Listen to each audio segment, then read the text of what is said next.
Guyyaa balaafamtu guyyaa baay'ee badduu turte guyyaas. Yeroo kana gara mana nyaataa kanaatti deemee nyaata kana naa kennedheen. Biini teessee nyaattan lakkii taa'ee nyaadhu fudhadhee tan deema. Nyaata kana peestaalitti naa godhi fudhadhee tan deema jedhee warra mana nyaataa kanaan. Yeroo kana mana nyaataa kanaa achaati jiru. Minishaa qaamni mootummaa itti hidhetu jira. Minishaa sammuu hin qabne. Nama sammuu hin qabne. Minishaa bakkuma argetti meeshaa waraanaa dhukaasatti deemu. Bakkuma argetti ijoollee xixiqqaa kanatti sammuu itti qabaatii oolu. Nama akkasiititti meeshaa hidhe. Kilaashii abbaa rasaasa 40 nyaatu itti hidhe. Yeroo kanatti obboleessi kiyya kun dhaabbatee nyaata kana eeggata. Amma nyaanni sun peestaalitti guduufamee kennamuufitti. Intala hojjettuu mana sanaa turte san wajjin dhaabbatee TikTok ilaala silkiidhaan. Haati mana sanaa ammoo mucaa obboleessa kiyya kanaaf nyaata san guduuffatee jirti. Saati kanatti minishaan kun taa'ee jira. Waa tokko hin jenneeni na barbaaddee jedheen obboleessa kiyya kanaan. Obboleessi koo kun karaa mirgaa oggaa akkas ofirra naanna'ee ilaalu xiyyiitiidhaan qaaruu obboleessa kiyyaa na jalaa rukkute. Qaaruu obboleessa kiyyaa na jalaa rukkutee achumatti na jalaa gombise. Yeroo kanatti achumaa yeroo minishaan kun achumaa fiigee ba'u poolisoonni dhufanii turan. Poolisoonni yeroo dhufanii turanitti poolisoonni gara mucaa isa kufee obboleessa kiyya kanaatitti fiiganii minishoonni gara waajjira poolisiitti isa fidanii deeman. Achittuu lola guddaatu ture. Namtichi kun mucaa kanaa kana galaafatee deemee hidhamuu jedhan. Lakkii jedhu qaamni kaan hidhamuu asumatti ajjeeffamaadhu. Qaamni kaan deemee hidhamuu lakkii jedhan. Kanuma gidduutti lolli ka'ee kanumarraa namticha kana miliskanii fuudhanii deemaniituma minishoomtumti hiriyootumti isaa kun fuudhanii deemaniituma mana hidhaa isa galchan. Akkanatti galaafate koodeen koo minishaa sammuu hin qabne kan mootummaan itti hidhe. Rasaasa abbaa 40 nyaatu kilaashii itti hidhetti obboleessa koo kanaan na jalaa galaafate. Kana dhugaan jiru. TikTokii kanarratti akkuma agartan sinis mucaan kun hin qalamee. Mucaan basmaan boolladhee qalame sun isa kana jechaati turani. Kanaanis as ba'eef mucaan kun isaa miti jechuu barbaadeen mucaan kun haalan ittiin du'e haala suukkanneessaa isa kanaan galaafatame koodeen koo. Malee qalameetii miti mucaan kun. Isa darraatti raawwate sanii miti. Magaalaa Gabra Gurraachaa Salaalee keessatti kan raawwatame kun. Halkan keessa toora sa'aatii 1:40 koodee koo kana na jalaa galaafatan. Kanan jechuudhaaf as ba'e gara TikTok live kanaatti. Kanaa miti mucaan inni qalame sun. Inni kun rasaasan mataa sana jalaa buruqe. Kana buruskan. Qaarusaa na jalaa buruskan. Qaarusaa yookaan illee isaa buruskanii karaa qaaruu maddii isa baasan. Kanuman jechuu barbaadani waan biraa jechuun barbaadu. Warri madaa keenya irratti immoo soogidda nastan. Warri obboleessa koo kana waliif gadi fuutanii deemtanii finxaaleeyyiin adda addaa mucaan kun qalame sanii baga qalame warri jettan. Ani homaan jedhu. Waaqayyoonis gumaa obboleessa kiyyaa naa barbaada. Gumaa obboleessa kiyyaatis uummanni Oromoo jira naa baasa. Ani homaan jedhu. Garuu warri finxaaleeyyiin madaa kooti irratti soogidda nasannastan. Warri madaa kiyya irratti soogidda nasannastan akkas jettanii. Ani homaan jedhu. Uummanni Oromoo garuu gumaa obboleessa kiyyaatis naa baasa. Waaqnis gumaa obboleessa kiyyaan gatu. Gumaa obboleessa kiyyaa Waaqayyoon naa barbaadu. Homaan jedhu. Kana xiqqoo obboleetti waan siniin jettu qabdi waan ta'eefu xiqqoo ishee wajjin wal sinquunnamsiisaa xiqqoo haa dubbattu. Sagaleedhaan sinquunnamuu barbaaddi. Ashamaa akkam fuune nagaa jirtu ijoollee Oromoo. Duraan dursee wanni obboleessi koo afaan Amaaraatiin haasa'ee fi warreen holola sobaa qarshii sassaabuudhaaf jedhaniitu kiisii isaanii guutuudhaaf jedhaniitu holola sobaa miidiyaarra waan daddabarsaa turaniif inni nurra ga'e kun salphaa miti. Madaa keenya irratti soogidda nu nasannasu laayikii koomentii sheerii argachuuf jedhanii jechuudha. Wanti nurra ga'e wanna gadda guddaarra jirra. gadda keenya irratti gadda nu dabalu. Wanni inni guddaan nu madeesse isa kanaadha. Obboleessa keenya irras kan ga'e salphaa miti. Mucaan waggaa 17 illee isaa dhahamee iddoo nyaata fudhachuu deemetti hafuu jechuun baay'ee nama madeessa. Baay'ee namatti ulfaata.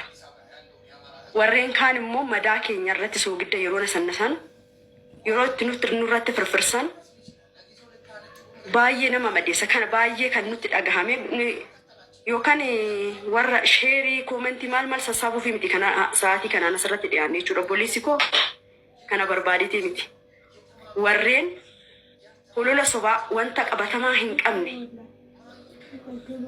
qarshii isaaniitiif jedhanii dubbii sobaa sassaabanii fuudhanii suura isaa kan iddoo biraatti darraatti kan uumame kan biraa Ansalaalee Gabra Gurraachatti obboleessa keenya irratti uumame kan biraa kana walitti fuudhuudhaan dubbii sobaa duratti firfirsaa jiru. Ijoolleen Oromoo tokko taatanii akka kana nurraa dhaabdan. Warreen kana akka nurraa dhoowwartan waa'ee qooqa addaa hiruutii miti asitti taasaaru. Keessi keenya madaa'eera. Lapheen keenya madaa'eera. Madaa keenya irratti akka soogidda nurratti hin firfirsineedha kan barbaannu. Karaa biraatiin immoo obboleessa kiyya kanaan iddoo jirtaniin sagalee naa ta'aafi.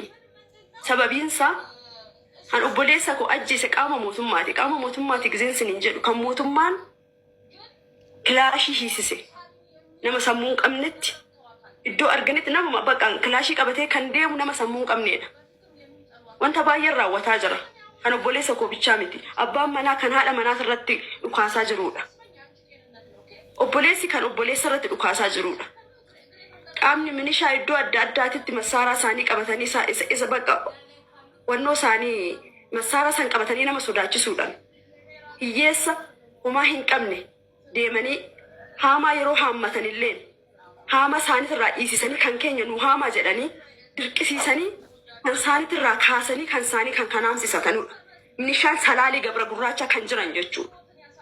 Sagalee nu ta'aatoo qaamni seera qabeessa Gabra Gurraacha irratti kan hoogganaa kan ta'e kan jiru yoo ta'e warreen kan teera jala akka nu oolu jenna sagalee nu ta'a. Warreen akkanaa kanarraa kilaashii jiru kanarraa nu fuudhanii humna isaanii nurratti ilaallataa jiru. Dubbachuu hin dandeenyu hin sodaanna. Hoo dubbatti obboleessa kee dhabda. Hoo dubbatti haadha kee dhabda. Hoo dubbatti hiriyaa kee dhabda. Hoo dubbatti ollaa kee dhabda. Hin sodaatta. Homaa asiis gara biraatis dhufaniiti miti kan nu miidhaa jiran. Warra nu keessa jiranidha kan nu miidhaa jiran. Warra kan keenyadha. Kanaafuu zim jedhanii meeshaa waraanaa wanta adda addaa warra hin taanetti kennanii akka nu hin miine jenna. Kana biraan warreen qooqa biraa dubbatan nuyi qooqan wal hin irru nurraa dhowwaraa sagalee tokko ta'aatoo wanta dhugaa ta'e akka dubbatan wanta dhugaa ta'e akka dabarsan kanaadha kan barbaannu. Obboleessi keenya hin qalame osoo hin ta'in rasaasan itti dhuka'ee kan du'eedha. Kunis salphaa ta'uu miti garuu madaa keenya irratti soogidda akka nutti himtu biraa keessan jennaanii galatooma. Yaa ta'u warreen Eeliyaas. Ani hin boo'u. Uummanni Oromoo namaddii dhaabbateera hin boo'u. Hiriyoonni isaa baay'een namaddii dhaabbateera hin boo'ani. Wanti na boochisus hin jiru. Garuu gumaa obboleessa kooti lafatti hin dhiisina. Waaqnis lafatti hin dhiisu. Ani kanuman jechuudha. Galatoomaa. Biree galche bee shintee waan tokko haa jettu. Sagalumaan. Sagalumaa seeni. Yaa'u isaan kun obboleewwan mucaa Gabra Gurraachatti boqote biiniti. Obboleeyyan isaa sadan jiranidha. Warroon as jala jirtan sirriitti rikoordis godhachuu dandeessanii dhaggeeffadhaa isiniin jechuun barbaada. Galatoomaa akka mooltaniin jedha. Ani maqaan koo obboleettii Biiniti Biraaneen jedhama. Akkuma beekamu ani gumaa obboleessa kootii baasuu hin danda'u humna hin qabu qaama miidhamtuudha. Obboleessa koo kana baay'een jaaladhaani. Ani yoon qaama miidhamtuus ta'e yoon rakkattuus ta'e uummanni Oromoo immoo baay'eetu jira. Uummanni Oromoo kun nu duukaa bu'ee uummanni Oromoo kun nu wajjin ta'e akka gumaa obboleessa keenyaa nu barbaadanii jedha. Maaliif warreen afaan ambiraa dubbatan jechuudha. Warreen afaan ambiraa dubbatan nuyi qooqadis maalidhaanis waliin qoonu tokko garuu namoonni tokko tokko wal qoodaa jiru nuyi amma siyaasa keessas galaan jiru nuyi rakkina keessa jirra waan ta'eef obboleessi keenya footoosaa warra Amaariffa dubbatan kanarra miidiyaa hawaasaa kanarra firfirsame isa kanaadha kan qalame suni basmaam jedhee qalame sun baay'ee namatti dhaga'ama. Nuyi amma yeroo kanatti miidiyaatti baane miidiyaa hawaasaatti baane kana haasa'uuf osoo hin ta'in nutti dhaga'ameeti hin qalame kan jedhamu sun kana duraa rasaasan illee isaa yookiin qaaruusaa dhahamee obboleessi keenya kun miidhamuusaa osoo nutti dhaga'amaa jiru amma immoo hin qalame waggaa jedhamu kana baay'ee garaa nama nyaatas baay'ee garaa namaa gubas. Obboleessi keenya ammas taanaan rasaasaan rukutame malee hin qalamne. Lammaffaa mana nyaataa dhaqee nyaata fudhachuu dhaqee osoo obboleessi keenya kun milishaan kun taa'ee osoo jiru osoo iirfoonii gurra lamaanitti godhatee jiraachuu baateewu hoggaa namni kun isa waamu kan xinnoo ishiin qulqulleetu ture. Iirfoonii gurratti godhateetidha inni dhaabbateetoo tiiktookii ilaalaa jiru intala hoggaa 12 wajjin intala warra manichaa wajjin tiiktookii kana ilaalaa ture iirfoonii gurratti godhate. Si gurbanarra dhaabbattaa dheeti gaafa kanaadha sagalee guddaadhaan gaafa itti jedhuun ofirra naanna'eeti malee osoo iirfoonii san godhachuu baatee raateewu obboleessi keenya kun akkasiin miidhamu sagalee namticha kanaallee hin dhagaatu. Kanaafuu ani waanan jedhu sin qabu jechis na yalaa badaa jechis natti irrata. Kanaaf waanan jedhu hin qabu biinin miidhamee manaa ba'e yookiin rakkatee manaa ba'e yookiin beela'ee manaa ba'e osoo hin ta'in ofiin danda'a. Ani akkuma beekamu mindaa nama tokkootiinidha nan jiraadhu. Xinnoo ishii hin ulfaata. Kanaaf waan ta'eef ofiin danda'a. Ati nan dandeessu waan ta'eef ani ofiin danda'a. Dura haadha kootii jiraate.